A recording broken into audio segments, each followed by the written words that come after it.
and not the net income. Dito sa Philippines, kapag yung sales mo is umabot na siya ng 3 million for the year, you are automatically required to register as a VAT taxpayer. So, iba yung sistema kung paano siya nag-work. Pero kasi, ang dali lang naman to have 3 million in sales. Pero it doesn't mean na kinita mo yun. Diba? Kasi pwedeng super liit lang naman ng tubo mo. And that is actually the case for a lot of, especially online sellers. Kasi pag masyado mo namang nilakihan yung selling price mo, hindi rin naman yung bibili ng customers. So sa BIR pa lang yan, diba? Eh meron ding business tax na binabayaran sa LGU. And even sa LGU, what they are looking at is yung gross sales mo.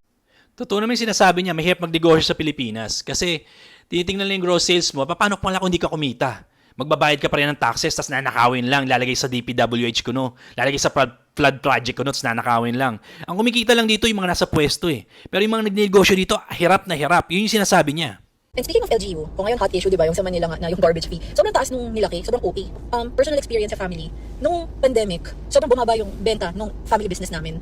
And yung tax na sinisingil ng LGU, pareho lang versus nung malakas yung benta. For reference, yung sales ng pandemic is like 15% lang nung sales nung normal times. Pero bakit yung tax na sisingilin nyo pareho lang? Bakit pareho lang yung tax na sisingilin? Kasi kupal. Kupal sila na nasa pwesto. Imbis na i-consider na okay, kaya sa Singapore na malaki talaga yung ano nila, malaki talaga yung kailangan mo i-reach bago ka mag-taxes. Sa Singapore parang ilang daang libo, ilang milyon bago ma-hit, bago ka i-tax eh.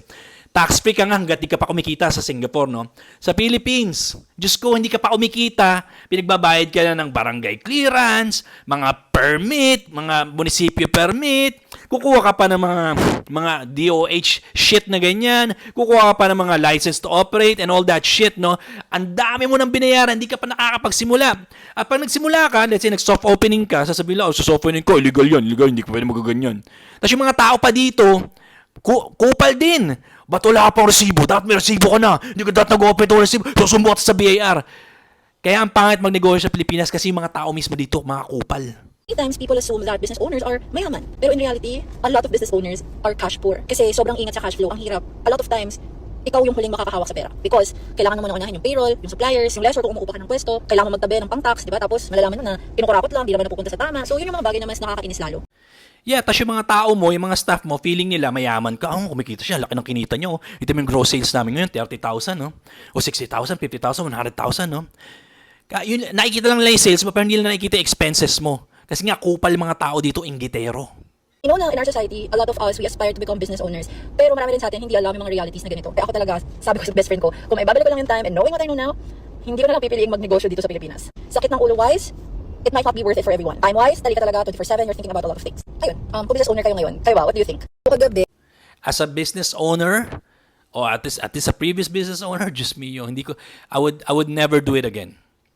Ang hirap ng problema dito, ang daming problema, ang daming mong kalaban, barangay, city hall, ano pa ba? Yung mga BIR, ang dami. Mga tao mismo, kupal, mga staff, magnanakaw, ipapadole ka pa, papa-NLRC ka pa. Saan katutak, ang daming katarantaduhan sa Pilipinas. May pang negosyo dito. If I have to do it all over again, hell no, hindi ako mag-hire ng tao, ako na lang. Kaya sa mag-hire pa ang tao, na later on gagaguhin lang ako.